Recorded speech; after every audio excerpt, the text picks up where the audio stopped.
What's up? What is up, baby? It's Space Talk time. The good guys taking care of business on the road down in Atlanta. 19-16, moving up to 5-7 on the season. So definitely love to see that. But one of the ones, baby. Definitely got a lot that we're gonna dive into, man. But that was good to see, man. In terms of the guys getting that W, definitely needed that, man. So let's start this thing like how we always do, baby. Let me know where you are tuning in from so I can give that big boy shout out to start today's show off. And also today's show is brought to you by Manscaped, the leaders in below the waistline grooming. Now, whenever we talk Manscaped, we know I got to talk about that Lawnmower 4.0 and the awesomeness that it has when you talk about the capabilities of this thing, man. Groom yourself in the shower. Make sure that you're low and slow so you don't have any nicks. That's the Lawnmower 4.0 and all the cool things that come along with that platinum package to take care of yourself from a self-grooming perspective. Promo code, as always, is Moats. Use that, get you 20% off along with free shipping worldwide. So, shout out to Manscaped.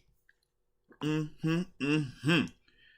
let's see, man. All right. Tuning in already. We got the homie Naji Harris in the building. The 718 Bronx, New York. Shout out to the Bronx. Absolutely. We got my man Zach 4499 tuning in from the 207 Portland, Maine, baby. You know we got the Barbarian in here, West Haddon. He always from the Casa 757 dog crib. Can't forget about Jacob Malicio either, man. Tuning in from the 919 North Carolina in the house. And as always, he is traveling that galaxy like he's supposed to. Salute to all my galaxy travelers on our Space Talks, baby. You know how we do. Steve Brooks in the house. Portsmouth, a.k.a. P-Town, in the house. As always, Jalen Johnson. I see you tuning in from the 803, Columbia, South Carolina. And make sure y'all hit that like button, too, while we going through these, check-ins and stuff like that on this beautiful, beautiful victory afternoon, man. This is what we love to see right here, man. The energy just feels right when we take care of business like that, man. Barilla92, tuning in from the tuning in from the 817, Arlington, Texas. And then we got Mike A tuning in from the 214, DeSoto, Texas. Read off a couple of more. Then after that, man, dive into a couple of my initial reactions. And then we'll get to your comments, your questions, man, and all that good stuff as well. Thad C, the 502, The Ville, shout out. And then we got Antonio Cover tuning in from the 760 Oceanside. And I gotta end it with my homie DJ Lundy tuning in from the 757 Norfolk, Virginia, aka the crib. Yes, man. This is a beautiful day today. Don't you love when we get them type of wins like that, man? We needed that right there, man. And for a couple of reasons, man. But obviously we'll dive into all of that. But my initial thoughts on the game, man. It really went kind of like we thought it would go, in the sense of, we talked about the Falcons, and what did we say about them on tape? Said the Falcons, man, good team, not great. Not a lot of talent, but they execute really well. They don't shoot themselves in the foot, and they stay in a lot of games, but they also, are limited. And we saw that, especially at the end of the game, when you force them to do things that they're not always accustomed to doing, which is having to win it through the air.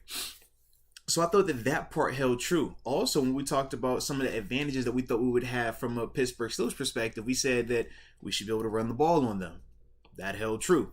We felt like we should be able to stop the run for the majority of the time. That held true. We thought that we should be able to win up front in terms of just controlling the line of scrimmage and not allowing that offense to feel like they have a ton of time, passing game, stuff like that. I thought for the majority of the time we did control the line of scrimmage. Now, we could have been better pass rush wise, but as a whole, a lot of the things still held true.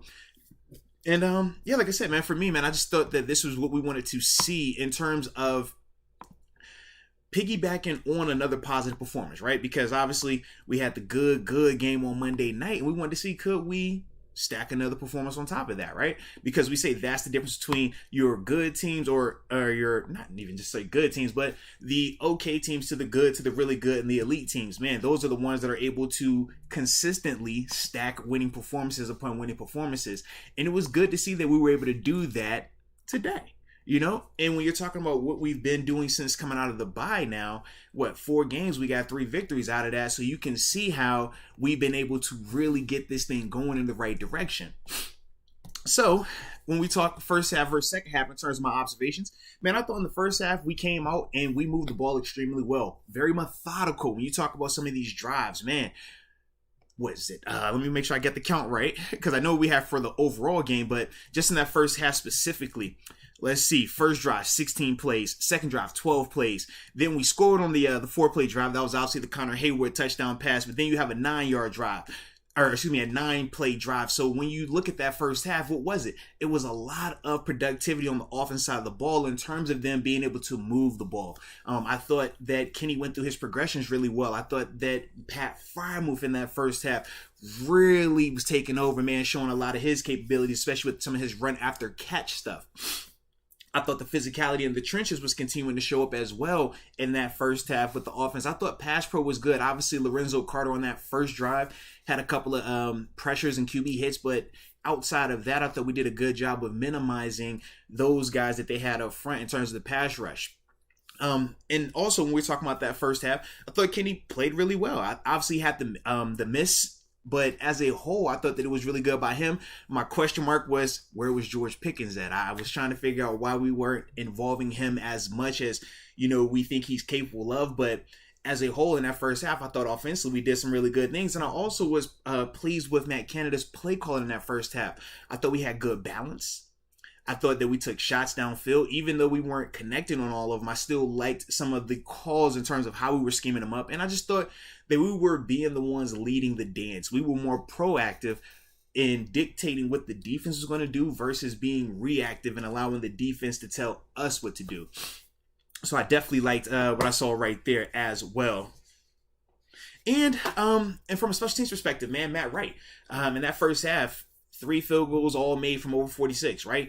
46, and then he hit the 48-yarder. So I thought as a whole, first half offensively looked really good. Same could be said about the defense. I thought the coverage was good defensively in the first half, but at the same time, we did have some little leaks here and there, right? It was just kind of weird. Watching Drake London, I was like, man, this dude ain't been productive like that all season, but y'all starting to have him look a little productive today.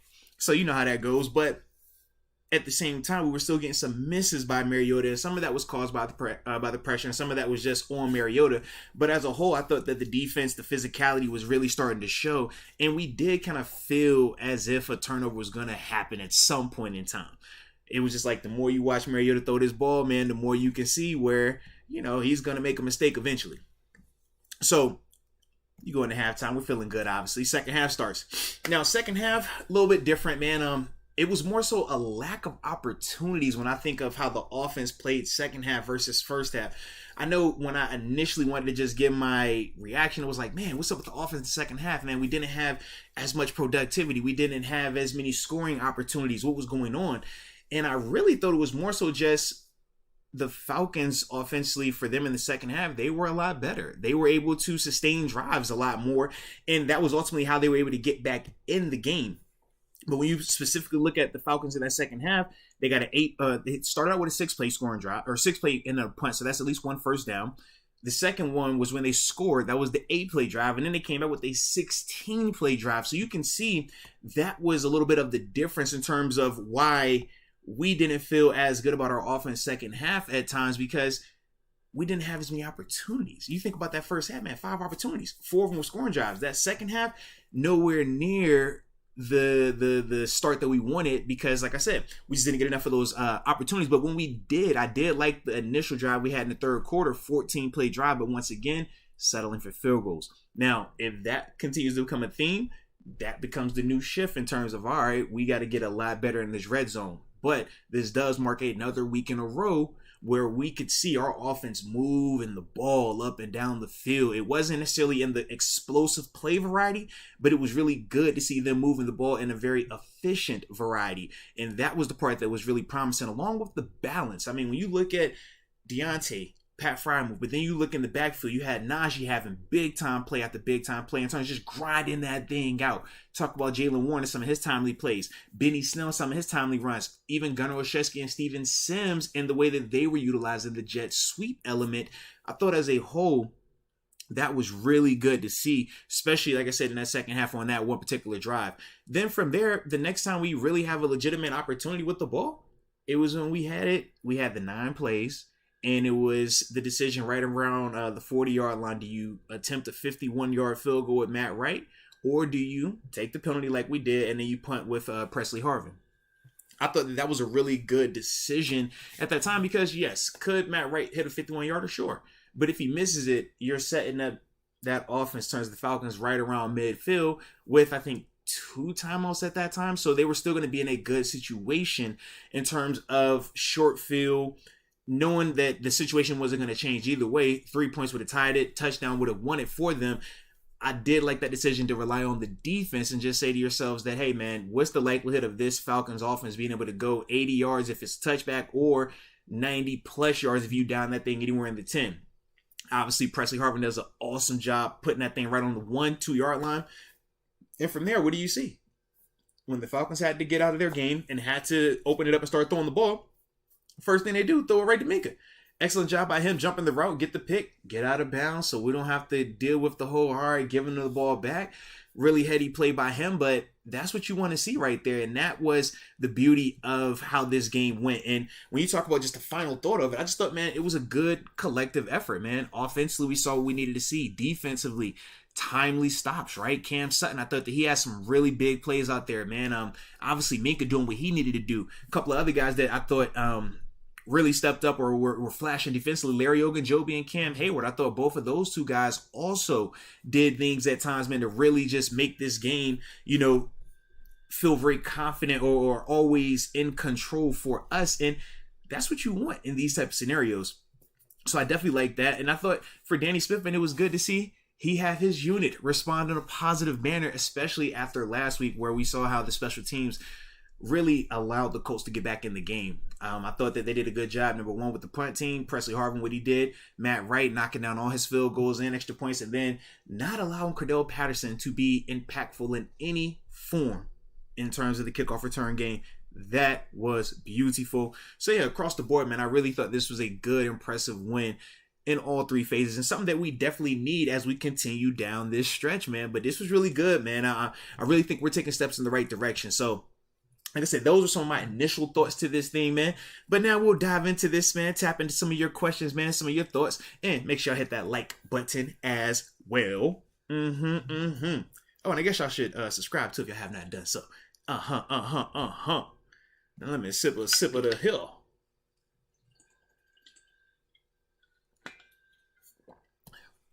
All right, we'll start out with Child of the Corn. Shout out to Child of the Corn. What is good, baby? What is good?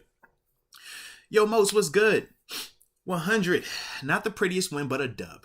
Remind TG next week. That man Naji is different. Put some respect on his name. Shout out from the 402. Yeah, man. Definitely, like I said, not going to win a lot of style points right now. But at this level, man, and where we're at right now on this journey, less about the style points, more about continuing to stack those wins in the win column, man. And yeah, man, for Naji, beautiful performance, man. 17 carries, 86 on the ground, 5.1 per tote. Definitely enjoyed seeing that. And yeah, we're gonna get on TG, and you know what he gonna say? It was good, but it still ain't explosive like that. It's still kind of lumbering.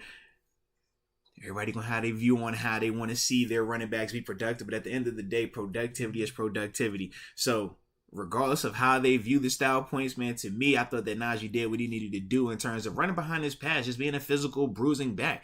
You're not going to outrun guys. All right, cool. Well, don't be a guy that tries to outrun these guys. Play physical, the stiff arm, running down people's faces. Like, I love seeing that from him, man. And that's what you want to see. And I thought that it was good in terms of the balance between when Naji was out there doing it. Then you saw what Benny could do. And then obviously Jalen with some of the speed change up. But yeah, man, I definitely like what I saw right there, man. So shout out to Naji with a nice response this week, man. Alex P. Like I said, put respect on Naji's name. Now, it was good to see Naji running like that, man. Like I said, all of the criticism and all of the conversation surrounding the running back room and the division of labor was solely available because of Naji not playing like how he did today. So it was really good to see him be able to respond after Monday night's performance and respond the way that he did, because that will have people believing in him more. Those type of performances like today will have people having more confidence in him. But he has to continue doing those type of things, man. So that was really good to see by Naji, though, man. Definitely I was enjoying that. Carla and the Fat Cats just slide through, showing a little love. Salute you. Definitely appreciate you. AJ Martinez. What's the energy today, AJ? Where we at? He says, God bless to all on a fine Steeler Sunday victory. He also says, oh, happy days when Jesus walks in, the Steelers win. Still, not sure what's going on with George. I'm sure they will learn how to get him involved. Yeah, man. Definitely is a beautiful day. Beautiful day, man. And in terms of George Pickens' involvement today, when I go back and look at the All-22, I'll be able to get a little bit better picture. But I do go back when we think on how those two guys went in terms of George Pickens versus Deontay Johnson. We said George Pickens is more elongated. It's downfield. You really got to take your chance and just give him opportunity. But you also have to trust that that opportunity is going to pay out and that he is going to win it. Now, we might have our feelings that we think he can win all of these, but it's a lot easier to have that opinion when we're in the comforts of our home versus you being that quarterback and you having to decide, is this 50-50 ball worth it? Whereas in contrast, when you look at Deontay Johnson, he gets what we like to call college open. The separation, it is blatant, it is in your face. And every single time, you could throw it to him. The question right now, and it continues to be, is he going to consistently catch it? And we obviously had some up and downs with that, but he still did enough to help this offense be productive today. But I do feel like that still is part of the issue right now, and that's going to just take time in terms of Kenny being able to see some of the stuff from George and say, okay, I can trust this. This is open enough. I can make this throw. Versus, hey, man, I don't like what I see over here. Let me just go for the short thing and Deontay. Just give it time. Like I said, it'll open up a little bit more. But I think for Kenny, man, it's that constant balance of how aggressive do I want to be and put this ball in harm's way, potentially causing a turnover, versus me taking high percentage throws, keeping the offense on schedule. And that's the line that he's towing right now. But eventually, we'll see a little bit more clarity with that as he gets more mature in this thing. But that's, to me, part of the thing, what we're seeing with George Pickens in terms of a couple weeks where he's a lot more involved than others, where he's not as targeted. I do feel like some of that is at play there. Go right. Gorilla mode. Says, now still is at the point where it feels like they should be putting up 40 and dominating these teams. A long way from how it felt earlier in the year. Yeah, that is the beautiful part about growth, about progress. We set checkpoints, right? And we get a chance to kind of go through it and look back. And it's like, man, I remember when the conversation was, could we get a first down? I'm tired of all these 3 and outs. That was a conversation. Then it was, man, all right, could we actually score points? Then it was, oh man, we're in the red zone a ton now. Can we score touchdowns? And now, like you said, it goes from could we score 20 to, dang, it feels like we should be able to score a lot more now because this offense is continuing to progress. That's the beauty of this, but we have to continue to let it develop, continue to give it time. The expectations, we can elevate those as this thing goes on, and everybody's going to have the different levels of how they want to take those expectations. But as a whole, this is definite continued progress, man. And it's something that's really promising right now. So we just got to keep rolling through this time. And this is, once again, a constant reminder of why you don't tank, why you don't just say, hey, man, I don't like how the season is going right now. Let's start worrying about draft position, because you lose out on these opportunities, these growth opportunities that will make us feel a lot more better and confident in what we currently have. And then we'll also have a better understanding of what we need to do to fine tune it and improve it. So definitely good, man. But we got to keep trusting that process, baby. Fun 6,000. Shout out to Fun 6,000, man. I like you because I like to have fun. You like to have fun. So let's have it all right. Fun it up 110. Says, so annoying. People comparing George Pickens to Antonio Brown already. Man. I'm not 100% sure in which manner. I've heard him compared to him in multiple ways. I've heard him compared to AB in the you can't guard this guy, he's going to catch everything manner, which I think is fine. We've also heard him potentially compared to him in the sense of the emotions, right? How if he's not involved in the offense, how he responds and how he demonstrates those feelings as well. And I can see why people would call that a diva or diva-like behavior. I will define it as passion. Because it's what you're supposed to do. It's all about how you say it, right? If you say diva, it's a negative connotation. If you say passion, it sounds a lot better. I'm going with passion, and this is why I go with passion. This dude wants the ball. He wants to compete. He wants to be the reason why he wins or why the team wins. No different than when we talk about Deontay Johnson. Both of them dudes want to be the reason why. That's why they have had the success they've had collegiately, why they've had the success they've had professionally. We talk about that dog, right? That is not just a player being productive. It's a mind state. It's a mind state that I'm the best player out here, that nobody can stop me. And if we're going to win, it's because of me. So at times when the offense might be struggling or the offense is still being productive, but you just feel like you're not doing enough to help it, or you feel like you can take it to another level, sometimes it gets shown. And the thing that I would say for George Pickens is just go back and watch yourself on tape. When some of the stuff wasn't going your way, whether it was lack of targets or if you thought it was a call that should have been called a certain way, but just look at how you react to it. But then also look at what happened in terms of the result of the play. Was it still a positive play? Was it still a productive play?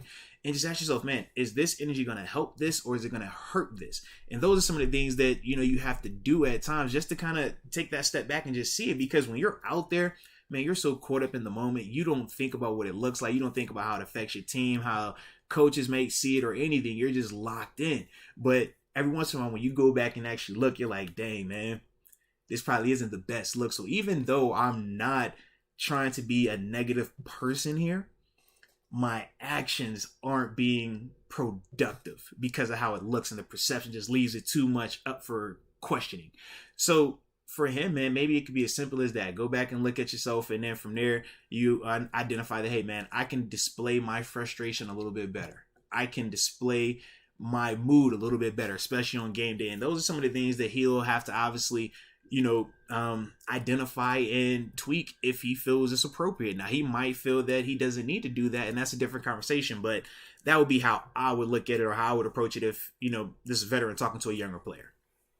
But I like that though, man. I definitely can feel it though. I can feel why people kind of are what they are with him right now. I get it. We also got Damon Brown. Shout out to Damon Brown also, man. Always good seeing him. Says George Pickens needs to calm down and be patient. Too early in his career to be acting like that on the sideline. He needs to keep that same energy when he drops balls. Hate I couldn't be there. Family death. Shout out Trina, Atlanta, PA. Dang, man, with Damon, first off, man, definitely, sorry about the loss in your family and stuff like that, man. Throw some prayers to you and on that side and stuff like that. And, I do get what you're saying in terms of keeping that same energy. I like to call that just being accountable, right? If you're going to holler and yell when it's something bad, holler and yell when it's something good. If you're going to holler and yell when it's something good, make sure you just as loud when it's not as good, because that is the balance, right? And for George, yeah, you're right. You're a rookie.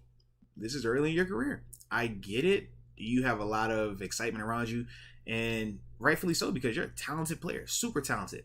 But at the same time, you have to understand professionalism.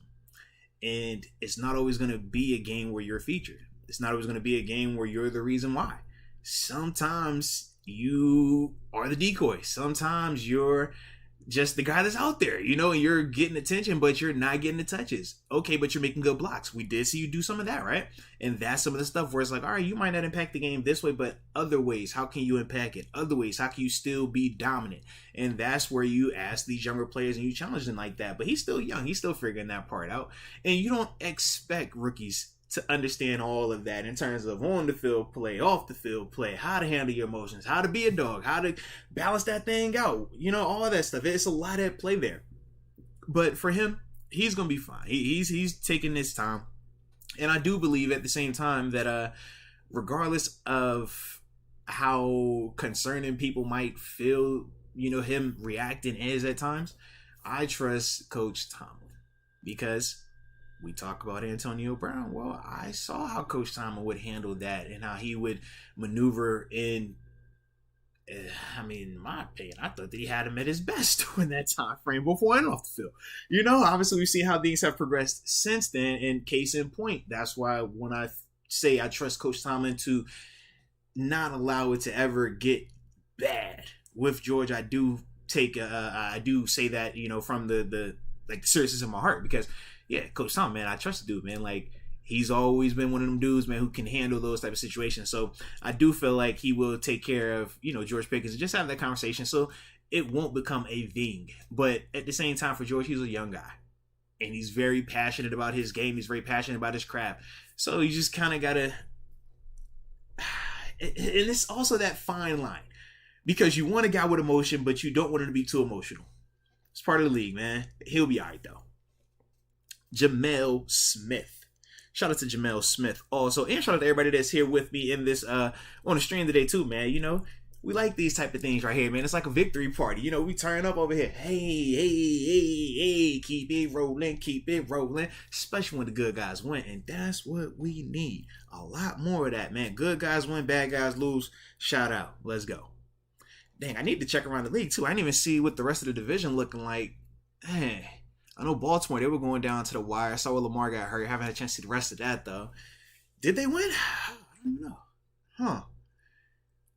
Cleveland got out of there on the road in Houston. That was craziness. But yeah. Oh, you said the Jets lost? Oh, dang. All right. Fair enough.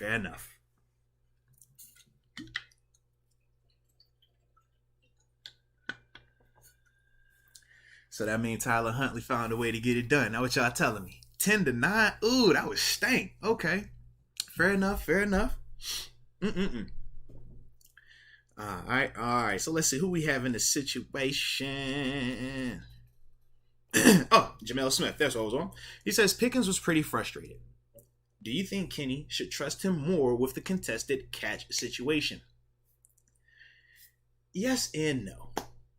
Yes, because we have seen George Pickens prove on numerous occasions that 50-50 balls when they're thrown to him maybe are 70-30. Maybe it's 60-40. But either way, we should feel a little bit more confident throwing him 50-50 balls because of his track record thus far, whether it's him going up in the traditional sense, two hands, or if it's making highlight catches like we saw when they played against the Browns earlier in the season where he makes the one-hand catch. But either way, we've seen his ability to come down with the football. So that's the yes part. The reason why I also say no is because if Kenny Pickett doesn't feel comfortable taking those chances, why take that chance right now? To me, when I look at Kenny, I say now this makes what? 1, 2, 3, 4 weeks in a row now with no turnovers from him. 4 weeks. I don't want to knock that. I don't want to tell him, hey man, you've been doing such a good job now that you've dialed back on some of the aggressiveness, some of quote unquote recklessness at times, but either way, no more turnovers. Like this has been a solid 4-week span right here.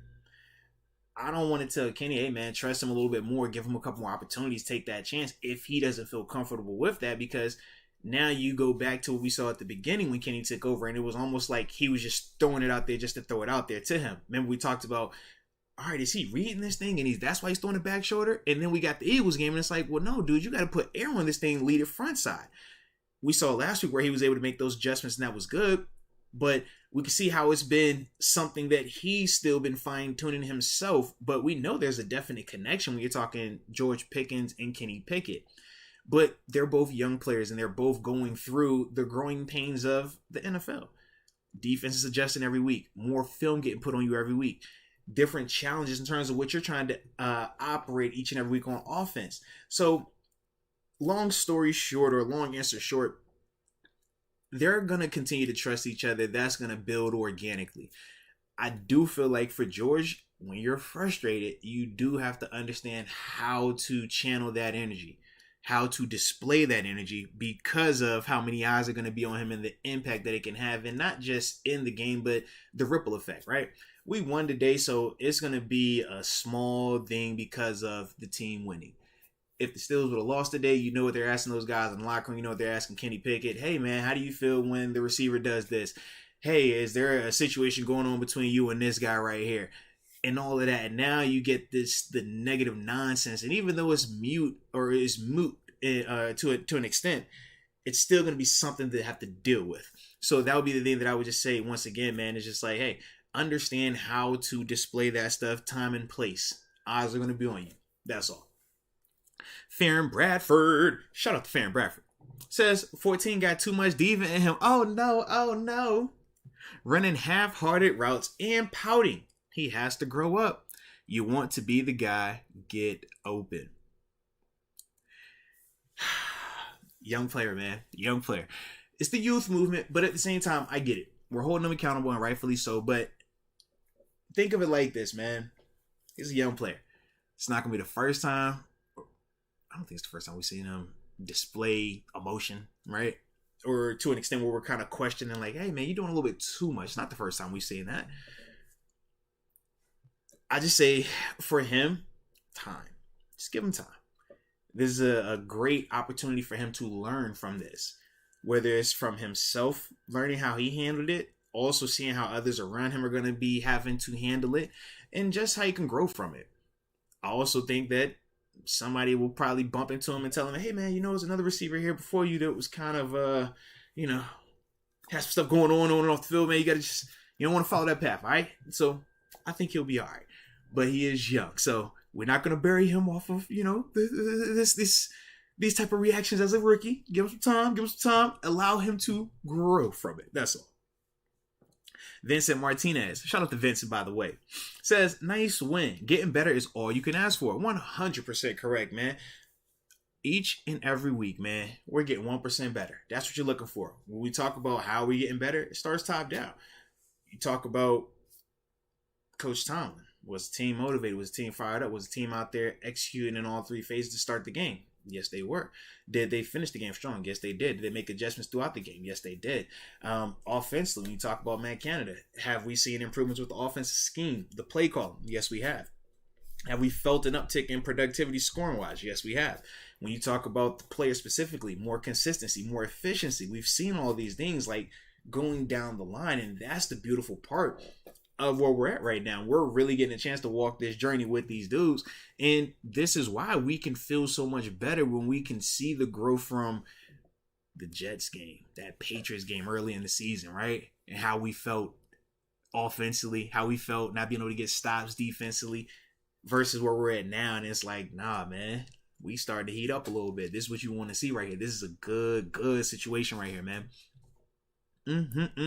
Farron Bradford also says, our run D second half gave me flashbacks from last year, but a win is a win. Shout out to 8 and Canada. Need to capitalize in the red zone more, though. I would agree with you on that, man. Definitely need to start capitalizing on more of these opportunities in the red zone. But at the same time, we do have to acknowledge, hey, man, they are getting down there a lot more. So that is also very promising as well. And in terms of the run defense second half, yeah, I did think that the Falcons, they did start to have some success. Part of it, I was wondering, too, I thought that they were just a little bit better pass game wise in that second half, and that allowed their run game to open up a little bit more. And then also they utilized Marcus Mariota in terms of pulling the ball with the zone reads a lot more in the second half. We really didn't see him pull that ball like that in the first half. It was a lot more of your throwing attack, right? That was how they came out to catch us off guard. They were heavy on the pass attack, but Marcus Mariota was missing, right? He kept missing. He had plenty of opportunities, and that was the frustrating part to me. Was I thought our DBs were allowing their receivers to win a little bit more than I thought that they should be capable of. But Mariota wasn't connecting on those opportunities. I thought in the second half, he started to connect a little bit more, especially with guys like Drake London and stuff, and just kept them on schedule. And I thought the running game really picked up because of that, because now defensively, we can't just say, hey, man, there's going to be a run. Let's just lock in on this. That part really opened it up for them. And then, like I said, just a couple of those pulls by Mariota to get him on the perimeter. But that was a good adjustment by them. And the Falcons, they are a good team. Not a great team. Not a really good team. Just a good team. But they're good because of their identity. They stick to their game plan. They're not going to turn the ball over. They don't typically get a lot of penalties, and they are fundamentally sound. They're just limited in terms of athletic ability and talent, but they're one of those teams that a lot of their games look like how ours look today with them. It's like, man, we feel like we're dominating them. We feel like we're in control, but yet it's a one-score game.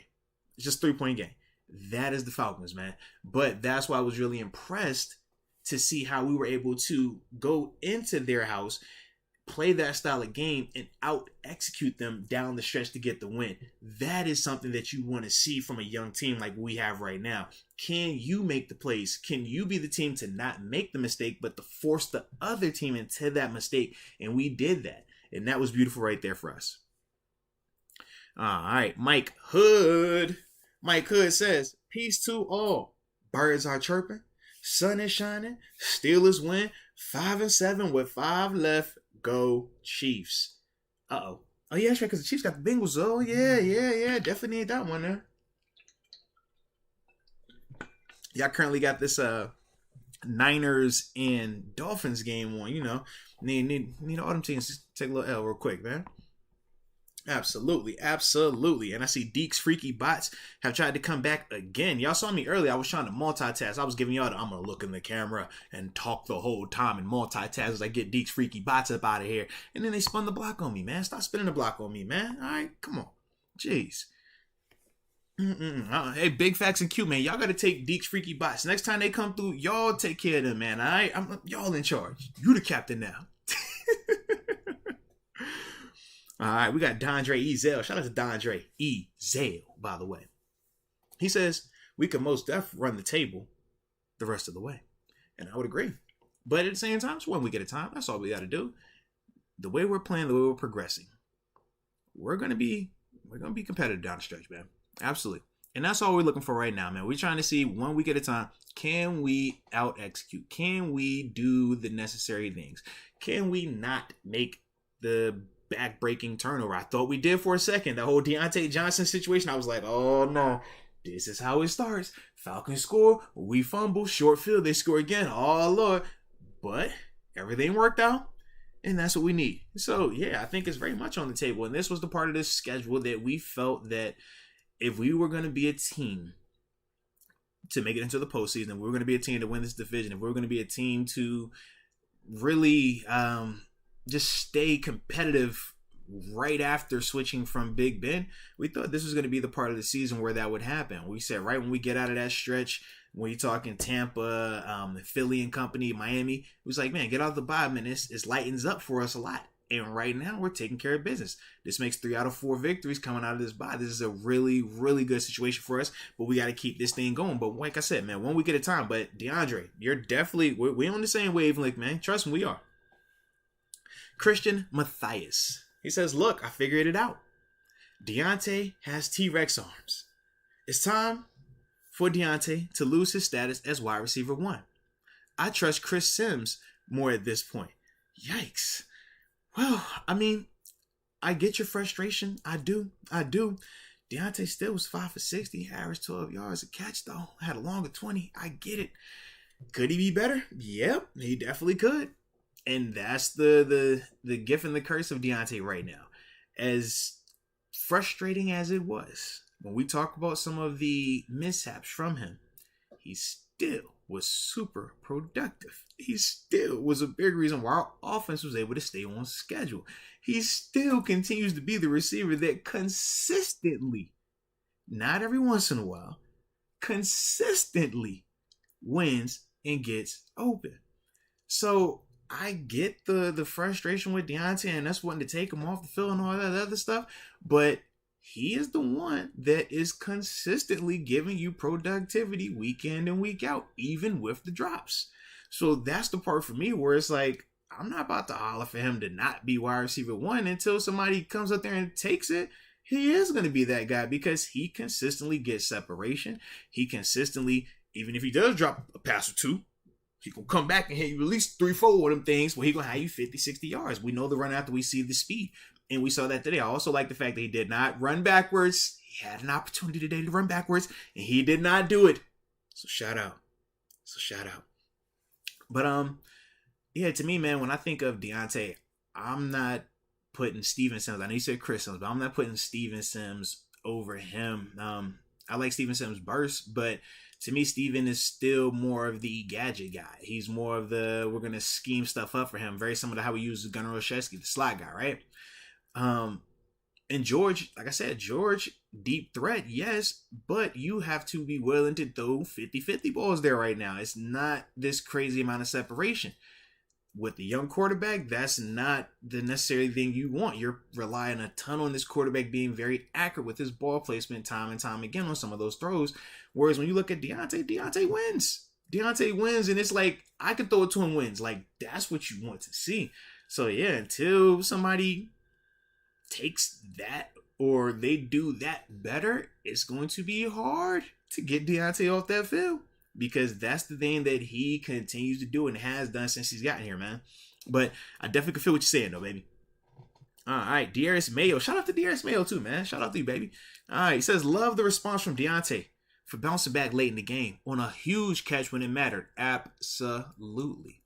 That's how you respond to adversity. Triple fire emoji. No, you're absolutely right. And that's the one thing I will say with Deontay throughout his tenure here in Pittsburgh. Through the dropsies that he went through, when everybody was going in on him, myself included, he responded. When it was the contract situation, he responded. Every single time he's had drops, he comes back and responds. Every single time he's been criticized, he comes back and he responds. And that's the thing that you want to see. And the funny thing, full circle, right? When you talk George Pickens, right? When we talk about how he's displaying all this frustration, how at times he looks like he's pouting, right? And you're questioning, man, what's going on with him, right? Can you be a little more mature? Deontay Johnson, man, he's a guy that's going to be able to communicate with him. He's going to be a guy that can be able to tell him, like, hey, look, man, it's not always about displaying it like this. It's not always going to be this picture perfect thing. Sometimes you're going to be frustrated, but you got to do it this way. And that is going to be something that I think both of those guys can lean on each other and learn from together. But yeah, man, it was definitely good to see Deontay respond to that adversity. And as a dude who did this thing for 9 years, man, you have a ton of adversity throughout your career, man, especially on that field. We're not even going to talk off field, but on that field, you have adversity, you have bad plays. It happens. But you got to have a short-term memory. You got to be able to just come back. Even if it was a terrible play, it's like, all right, whatever. Next play, let's go. Next play, let's go. And it's good to see Deontay continue to display that ability from a mental standpoint, man. He's come a long way from, what was that, 3 years ago where we had to take him out the game in Buffalo because he couldn't get out of his own way mentally. Remember that, right? So to see where he's at now, that is really promising, man. So I definitely like that, man. Shout out to him. All right, DeAndre Ezel also says, I noticed the O-line's penalties have went down. They definitely have. And that's a good thing. Now, they're playing a lot better, and I still think they could be way better, right? But they are doing more in terms of the continuity. That was talked about a lot on the broadcast today in terms of just how that starting group, the 5 offensive linemen, we've had the same group all season. Or, yeah, what's the game? I have to check, but the majority of the year, they've had the same starting 5. Those guys are building together. They're improving together. They're getting more continuity together. Are we still having some issues? Sure. Dan Moore, Dotson, could they be better at times? Yes. But at the same time, we can also point to them and say, hey, man, these dudes, they provide protection at times. These dudes are winning the line of scrimmage at times. We don't have the type of running performance that we had as a team today if that offense line is not doing what they need to do in terms of winning the line of scrimmage. And that was reflected, right? When we talk about the rushing attack. 37 rushes total on the day, 154 yards. We averaged 4.2. Now, obviously, Kenny, last week on Monday night, he had more of the QB runs, right? The scrambles. This week, that's not even the case. 7 carries for 14 yards. So we're not even going to act like that was anything crazy, but he had some timely stuff with his legs. But as a whole, this is winning the line of scrimmage. As a whole, this is the offensive line doing what they need to do in the trenches. And 4 weeks in a row now of being more physical. 4 weeks in a row now of having that type of productivity. And there's no surprise why our record is reflecting that. And this was what we've been trying to get this team to get to. And it's good to see us starting to get more and more closely resembling that, right? Strong rushing attack, timely throws down the field, great defense, special teams. We're getting right where we want to be, but we just got to keep building upon it and building upon it even more. But definitely steps in the right direction. All right. Man, how the heck are all these freaky bots coming in here? Jamie Carlo, man, I thought I told you to take care of these freaky bots, man. You just be letting them come up in here all the time, man. Hey, come on, Jamie. Hold me down, Jamie. Hold me down. Hey, all right. All good now. AJ Martinez says, Naji is back. Stiff arming linebackers and dragging bodies. 22 is going to start taking souls. LOL. We need to rotate all the running backs. I agree. I think when we're rotating these guys, it keeps them all fresh. And I think all three today showed why they deserve helmets. All three today showed how they could be productive participants in the offense, particularly in the run game. I also think that rotating those guys kept them fresh and healthy. We didn't really see any of those guys looking necessarily banged up or gassed. I thought that they were all able to provide a spark in their own way. So that could very well be something to continue doing going forward. And I don't think that would necessarily send the wrong message to Naji either if you do it the way that it was utilized today, where it was clearly he was the main guy, but the other two guys had a role as well. If it's going to be like that, I like that approach a lot. I think that's something that the team can get behind. I think that's something that Naji can get behind, and we could all still be going in the right direction, get what we want. Sean McCartney, ugly dub, but still a dub. Ain't that the truth? Still hate DJ. Feel bad for Pickens. But Kenny went for 197 yards and Naji averaged 5 yards a carry. Here we go, Steelers. Yeah, you're absolutely right, baby. Like I said, it ain't got to be pretty as long as we find a way to win. This isn't the year for pretty. This is the year for stacking dubs, getting productivity under our belt, getting experience under our belt. And we're seeing all of those things. Yeah. And like I said, man, for Kenny, man, it was good performance by him. Keeping that thing clean, execute it. Got the offense rolling when it needed to go. Threw the touchdown strike to Connor Hayward. Like I said, across the board. I like that. I even thought his decision making was good in terms of when to throw it away, when to escape the pocket. Some of those things, I definitely like that. Now, we'll go back and look at the All-22 and see where he could be better, where he, in some of the areas where he struggled at. But to me, man, he definitely continues to do well and he continues to progress. And so another reason why it's like, man, we're talking about why this offense is looking better, because Kenny is improving. Kenny is looking better. You have to have all these things working together at the same time for our offense to be as efficient or as productive as it can be. And we're seeing how much we're getting there, but we can all agree that, hey, man, there's still a lot more that we're capable of in terms of some of the efficiency, some of the little misses that we're experiencing here and there. But this is definitely a promising situation for us. Farron Bradford says, here we go. 14 missed most of his college career injured. A lot of emotion is displayed. But at the same point, we have to draw that line. He will keep growing. Yeah, I agree. And yeah, man, he did miss a ton of time last year. Coming off the ACL, I think they said he played, 4 games? It was 4 games his last season. So it wasn't a ton of opportunities for him. So yeah, he's still extremely hungry. And he's a guy that's extremely explosive and productive. It's very tough on guys like him, man. This is a guy that is accustomed to being the man. Then you get the injury going into your last year at Georgia. You got to wait till the end of the year to come back, and obviously you still come back and you ball out, but you go in the second round. It's like, oh man, I'm still capable of doing this. I'm just as good as these guys you're talking about, and he flashes it at times. But when you're not getting the opportunities as fast as you want or as frequently as you want, I get the frustration. I definitely do, man. But that's one of the things where it's a learning experience for him. Just keep growing, see what you can do better at, see what things, kind of want to get rid of in terms of how you're expressing yourself, and go from there, man. But it's a young guy, and that's what young guys have to learn at this level. Josh Torres. Tell Deke to check Insta DM. I predicted the score. All right, I will make sure I pass that message along to him. Yeah, I don't know how he get down with his DMs, man. Yeah.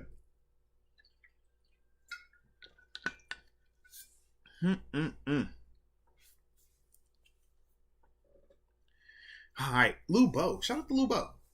Says, that's the thing. Pickett can't make that throw. He did it once to Johnson. 8 throws back shoulder. Hey, and if that is the case, even more so why I'm not going to tell Kenny to go out there and throw that thing up there all the times. Because we're seeing, hey, you could still win and still be just fine without having to take all them shots. Is it explosive? No. Is it as sexy? No. But can you still win with it? Yes. Are there multiple teams that win like that? Yes. So, I mean, that's kind of my thing. It's like, yo, if you believe he can make the throw, great. Have him throw it. But if you don't think he can make the throw, you ain't got to make that throw. And as you heard with the way that I responded, when I was asked, hey, yes and no. Because I don't know if he's capable of making that throw consistently. If we do it 10 times, are he going to hit it 8 times or is it going to be 5 times? Is it 4 times?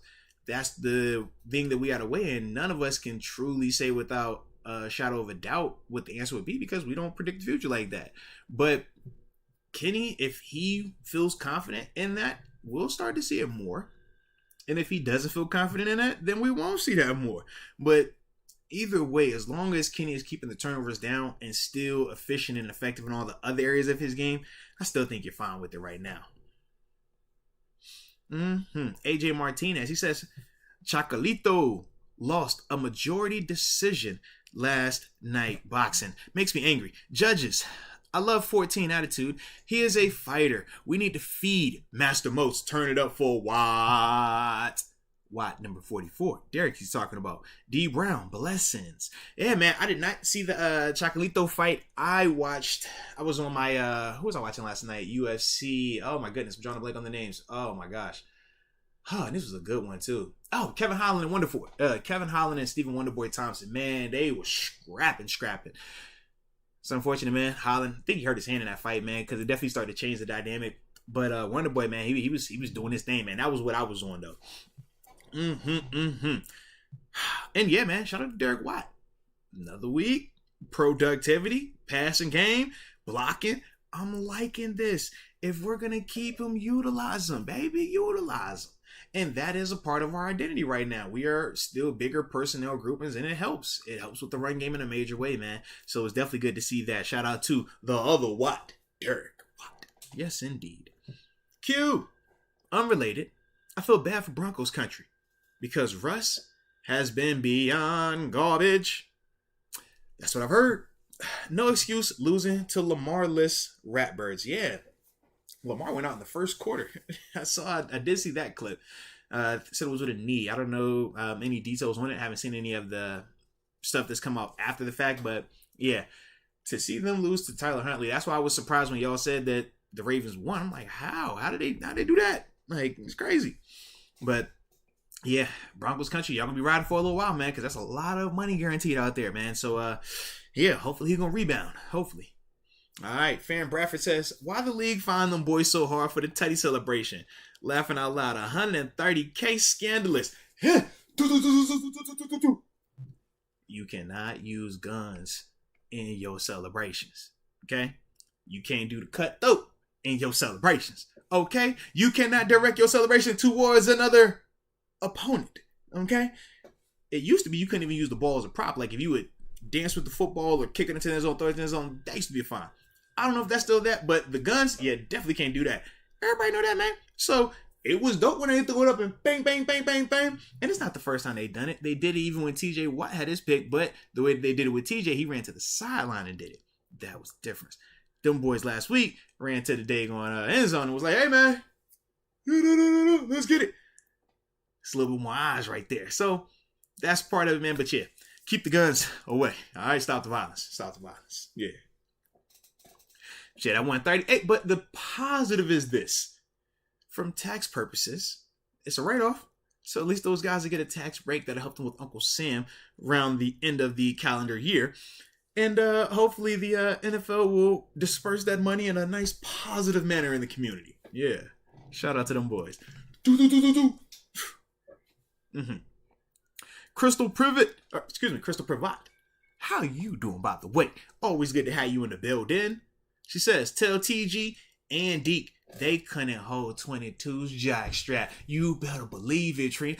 I said, Trina, my apologies sincerely. You better believe it, Crystal, though. I'm with you 100%. Now, you remember, too, when we was up here having that conversation, I was like, yo, why am I the only one in here on the Naji train, man? I'm the only one in here still fighting the good fight. This is craziness. So I'm with you, Crystal. I'm with you, man.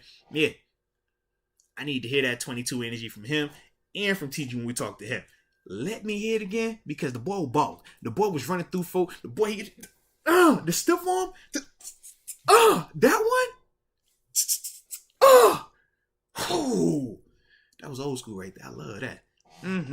But like I said, always good to see you, Crystal. Always. All right. Got AJ Martinez.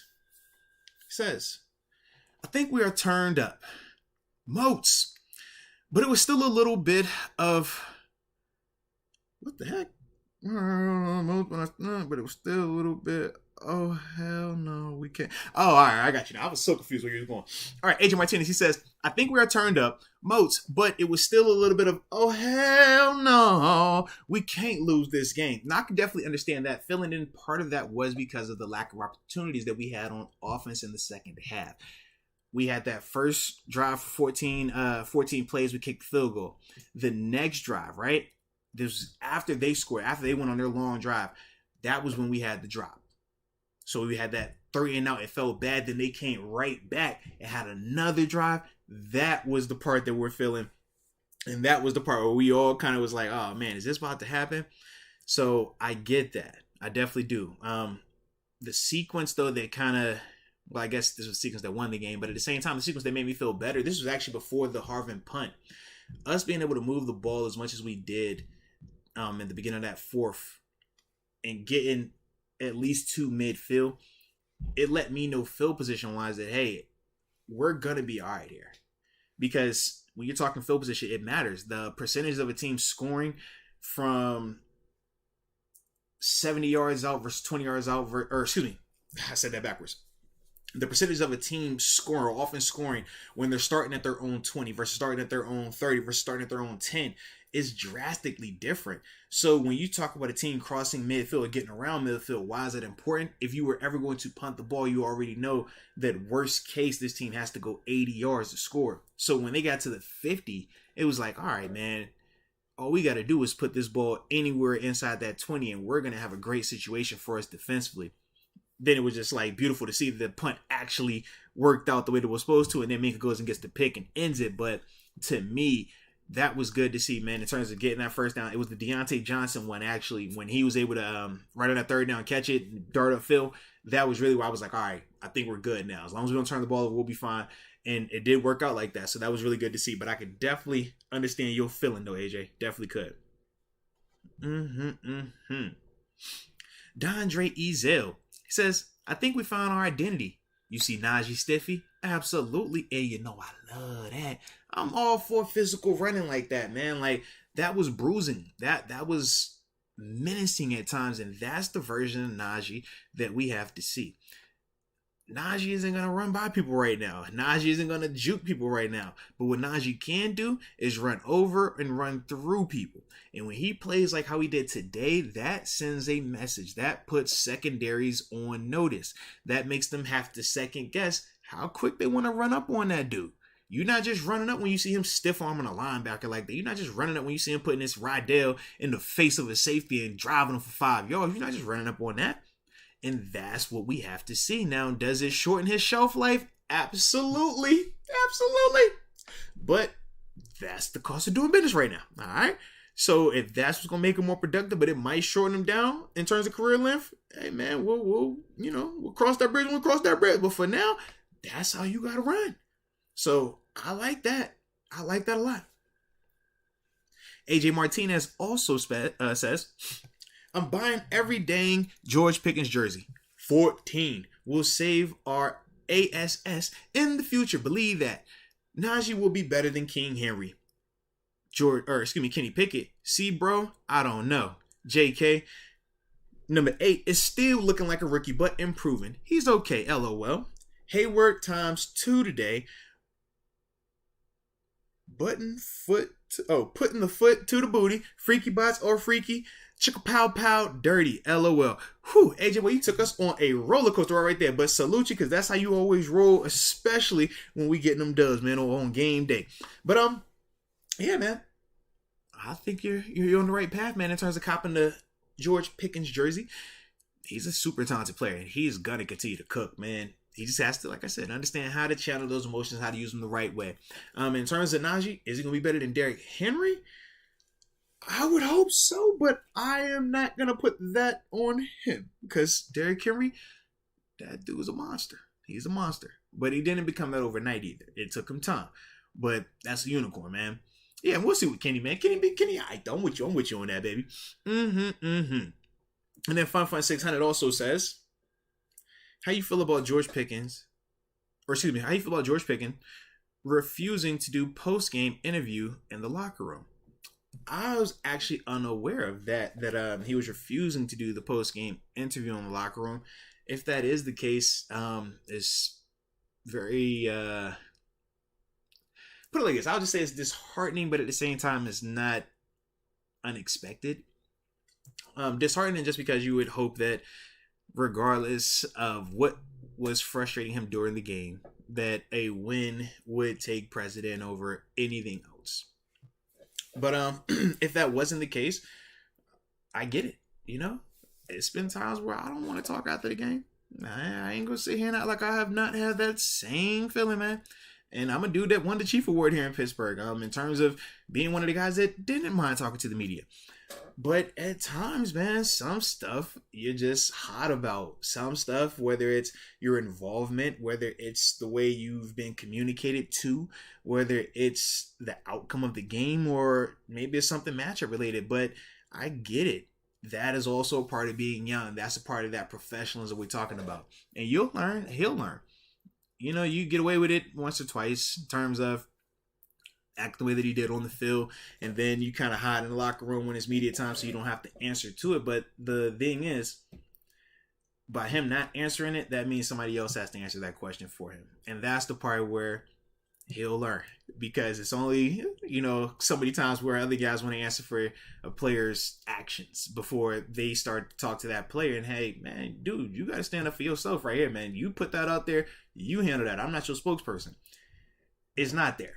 But that's the stuff that you could have happened. But like I said, man, this is a one-time thing thus far in terms of everything that did transpire pre and post game. I'm seeing in terms of him not talking to the media afterwards in the locker room. But like I said, man, just 1 week. So young player, he'll grow, he'll learn from it. Good coaching experience though for him. Like I said, man, good learning experience for him right here. Alrighty, Mike Hood. Actually, let me take me a little sip too, man. Y'all know when we space talk, man, I like the space talk too. I like the research. Make my mouth a little dry though.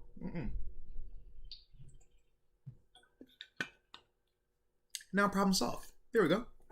Mike Hood. Oh yeah, make sure I hit that like button too, man. Appreciate each and every one of y'all as always. But yeah, gotta hit that like. Biggity. Going back to the O-line. Not even sure what play it was, but one thing that caught my eye, big old James Daniel coming across to the left side and block. Wow. It might be the play that I'm thinking of. It would have been on the opening drive. I think it was like third play in. We started this series out. We had Pat Fryer and we were trying to block Lorenzo Carter. Lorenzo Carter beats him, hits Kenny Pickett, forced the overthrow, right?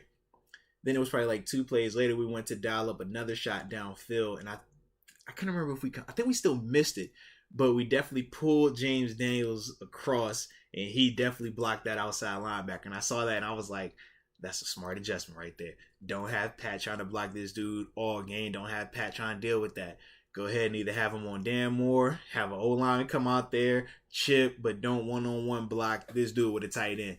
I think, like I said, I feel like that was the play you're talking about, but like I said, it was good to see that though, man. And I do feel like at times when you're talking about Matt Canada, they made some good adjustments, man, in the protection part. Not really allowing Atlanta to just get one-on-ones and just tee off on our offensive lineman. Even when some of the matches weren't necessarily the best at times, it was like, nah, all right, we're going to slide the protection this way. All right, we're going to pull this guy over here. All right, we're going to send it over here. So it was multiple things that we were doing protection-wise to offset some of that, man. But I definitely feel like that was the play you were talking about with the James Daniels coming around off the backside and getting a nice block. So shout out to him. And shout out to you, Mike Hood, for that as well. Alrighty. Sean McCartney says, I'll say it again. I hate Deontay Johnson. Inconsistency is one thing, but he sabotages. Also, hate the young excuse. He's extended. He's a veteran. He's extended. Cool. He's a veteran to who? That's all I'm saying, baby. I get it. You might feel that, was he 6 years in now? You might think that that's veteran. All right, cool. I have a different definition of that. But in terms of the inconsistency, sure. Is it a sabotage? I can't go that far because who was the one who had one of the bigger first down pickups in the game for us, especially in the second half? Deontay. We talked about the productivity that he had, right? Was it 5 for 60? I think that's what it was. Yeah, 5 catches, 60 yards. He averaged 12 a catch. Second only behind Pat Frymouth, who had 3 for 76, but we know 57 of that came on the long run after. So I get the frustration with him, but once again, it's like, you tell me who's consistently winning the way that he's winning. You tell me who's consistently getting open the way that he is getting open. And not having to wait downfield and just lob it up. We're talking about, I can see you. This is not even a chance. This is a high percentage. This is the correct throw. That's what Deontay is giving you consistently. So once again, until we can see somebody that can do that better, you're not going to take him off the field. You're not going to put anybody out there or give them more opportunities because they haven't earned that just yet. I get the frustration, though. I definitely do, because Deontay is capable of a lot more. But at the same time, until we see somebody that could do at least what he's doing right now, it's hard. It's hard to say, man, that we're not going to put that out there. All right. Let's see. The Funky Chad. He says, in my opinion, 18 doesn't look like a wide receiver one. Had hopes, but I'm questioning it. Yeah, I mean, that's fine. That is fine. And maybe we don't have a wide receiver one right now. But Deontay is still one of our most productive and consistent wide receivers. That's the other part of this thing. So we can make the case of who's wide receiver one. If we want to say it by label, sure. But the numbers back up Deontay. The on-field winning routes consistently backs up Deontay. That's the end of it, So it's like we can have our personal opinions about, do we think that he's capable of being a productive wide receiver one and how he ranks against other wide receiver ones? Sure. But as it pertains to the Steelers wide receiver room, I can't just say that George Pickens is number one or should be number one because we like him making a couple of highlight catches. It's like, man, I don't see him win the amount of times that Deontay wins, and as frequently as he wins, and as fast as he wins, and as easy as it is on the quarterback to see those wins as well. It's just hard to say that, man. It's hard. But I get the frustration, though. I definitely do. Evan Ballman. Shout out to Evan. I say Evan. Evan. Message. What up now? Says, love the content, Moats. Well, I love you too. How about that? One love. Yeah. Says, love the content, Moats. Keep doing your thing. What games on the schedule do you think we can't win? Ravens game always tough, but we can win those. Yeah, I'm always like the bad person to ask about what games I think we can't win because I'm always confident. I have that like player confidence. It's like believing in God. We always believe it's going to work out. Why? Because it always is. Because we out there, we just feel good about it. So I am probably not the best person to ask what games I think we can't win because I truly do feel like we can win them all. And when you look at even the games that we've lost, how many times do I come in here and I'm like, yeah, we lost this and these are the reasons why. It's not always a ton of, man, we just could not stop this player. How many times we say, man, this could have done a little bit better here with this particular thing. If you catch this a little bit better here, if you throw this a little bit better here, if you tackle this right here, if you just catch this interception right here, you're getting out of those stadiums. That's the way I feel about this team. And these 4 weeks coming out of the bye, we've seen them produce and finish a lot better. But yeah, I feel like they're capable of winning all of these things because of their style of play, because of the talent they have. But the execution is the key part. Deontay Johnson, everything I just said about him, right? Winning, the explosiveness that he has, run after catch, stuff like that. Inconsistency is one of his biggest weaknesses, though, right? So when I'm looking at him and I'm saying, hey, do I feel good against the Baltimore Ravens? Yeah, if Deontay is catching the rock, absolutely, because he's going to win. But now if he's not catching the rock, if he's fumbling the ball, I don't feel good. When I look at Kenny Pickett, I'm like, man, if Kenny is protecting the ball the way that he's done these past couple of games, throwing that ball the way that he has, taking some chances when he needs to, yeah, I think we'll be fine. Now, if it's looking like how it did before the bye, where it's like, man, just turnover after turnover, nah, I don't think we're going to win. So that's like that back and forth that I kind of deal with at times when we're talking about, who I think that they're capable of winning, because they are still a good team. They're just like that Atlanta Falcons team. They're good. But the question is, can they be really good / great or elite? And that's the thing that we're trying to get to. But it's little details, little things that take you from that level to that next level right there. And we're starting to see them come together, but we still got more work to go. All right. Sean McCartney also says he's consistently dropping. I mean, I get it. Now, when you say that, part of it is right. 11 targets, 5 catches. But at the same time, he consistently produces. 5 catches, 60 yards was the second best receiving output on our offense. Behind only Pat Freiermuth, who, like we said, had a 57-yard run after catch. So we can talk about him consistently dropping. That's cool. I'm with you. But we also got to talk about him consistently being one of our team's leading wide receivers, man. So it goes both ways. Is it going to be what we wanted to be today? No. But at the same time, we can still acknowledge the impact that it had today and the impact that it had in terms of helping our team win today. And that is Deontay. Like I said, man, he's going to constantly be under criticism, and rightfully so. When you're getting $18 million a year and the expectations are that you're wide receiver 1, and being that this is Pittsburgh, where we've seen a Hines Ward, a true wide receiver 1, we've seen Antonio Brown, a true wide receiver 1, we have a certain expectation for what a wide receiver 1 looks like. So when we don't feel like it's always there to that manner, yeah, we're going to feel some type of way. We're going to have these strong opinions on it. But at the same time, we can't lose sight of some of the things that he is doing positively. Some of the things that he has been doing all season to keep this offense on track, whether it's been with Mitch Trubisky or with Kenny Pickett. He is still continued to be one of the common denominators, even dating back to Ben Roethlisberger, because of what? The consistent ability to get open. NFL open and college open is what Deontay does, and he does it rapidly. So, yes, we can still be frustrated. That can still be very much the case, but we should also be able to acknowledge the other stuff that he's given us that partly is why we're frustrated, because we're like, I see how good you can be. I just wanted to be there all the time. So don't just only think of it as he's just this bad, negative, inconsistent, because he's not just that. He also is a very productive, very dynamic, run out the catch guy that gets separation, that helps this quarterback who is young figure this thing out. So just the yin and the yang with it. That's all, baby. That's all. But no, man, this is the vibe though, baby. This was definitely a vibe. And once again, really good game by the good guys, man. So definitely, like I said, needed that, man. Moving us up to 5-7. So hopefully from there, man, we continue to roll with this thing, man, as we go ahead and get ready for the next week's opponent.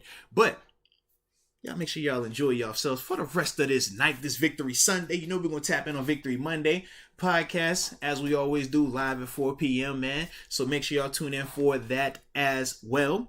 But, yeah, like I said, definitely appreciate you. And as always, until next time, baby, peace.